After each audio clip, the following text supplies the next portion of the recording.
Hi, it's Leslie Meredith with Breakbulk Events and Media. I'm here with Tim Killen from Fracht Group.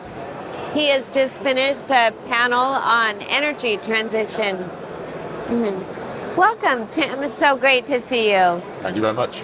Yeah, so if you would give us maybe a couple of high points to start with from the panel that you think are the most significant for our audience to understand. I think from the panel discussion, it was very clear that we're on a path towards carbon net zero, and energy transition journey is really where we're going. There's some real data and real investment happening when it comes to hydrogen, especially here in the Middle East as well, which is exciting to see. But at the same time, I think we had to be realistic that there's the pace at which we're moving forward is one that maybe isn't as fast as we would like. And that was agreed by all the panel members, and that we could do more in order to collaborate together and in order to support the industry moving forward in terms of being able to reduce cost, reduce risk, improve safety and schedule. So yeah, it was good to have that consensus and positive to see that we're moving towards, but we just need to accelerate a little bit. And do you think it's possible? How would collaboration help in acceleration? I think one of the barriers at the moment when it comes to energy transition is return on investment and the investment that needs to be made in the first place to get these projects off the ground. I think what we're seeing is that we need to reduce cost and risk. So how do we do that? One of the factors that we could contribute as logistics experts is to have a seat at the table as early as possible with those investors, with the EPCs, with the OEMs, in order to discuss and actually, really brainstorm how can we do things differently, how can we drive efficiency, how can we make a difference.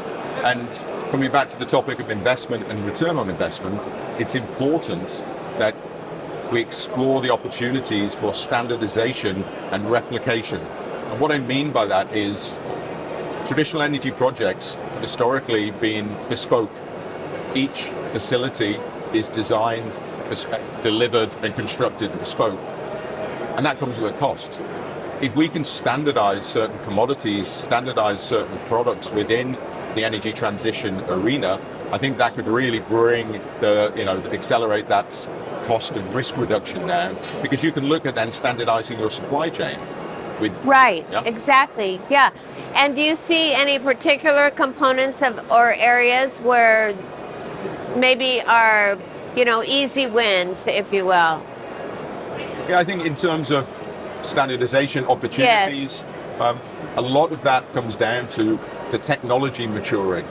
I think it's a little early at this moment in time, because if we look back 2 decades, we had to make a decision between DVD or Blu-ray. Yeah, and I think when it comes to technologies like carbon capture and hydrogen, there are many players in those markets all trying to refine and improve their products in order to go into these new facilities. So there's a lot of players, and I think reducing the number of players and trying to standardize a little more the technology in things like electrolyzers, or tanks for carbon capture.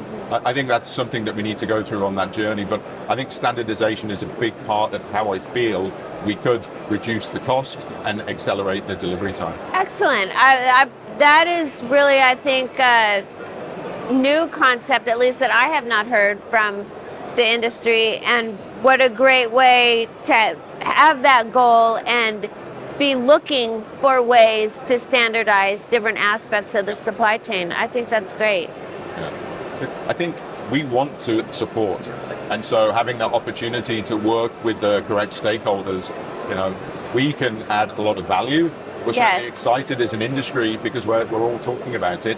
I just think we just need to now explore where are those opportunities and where do we put our energy and focus. All right. Well, now we have our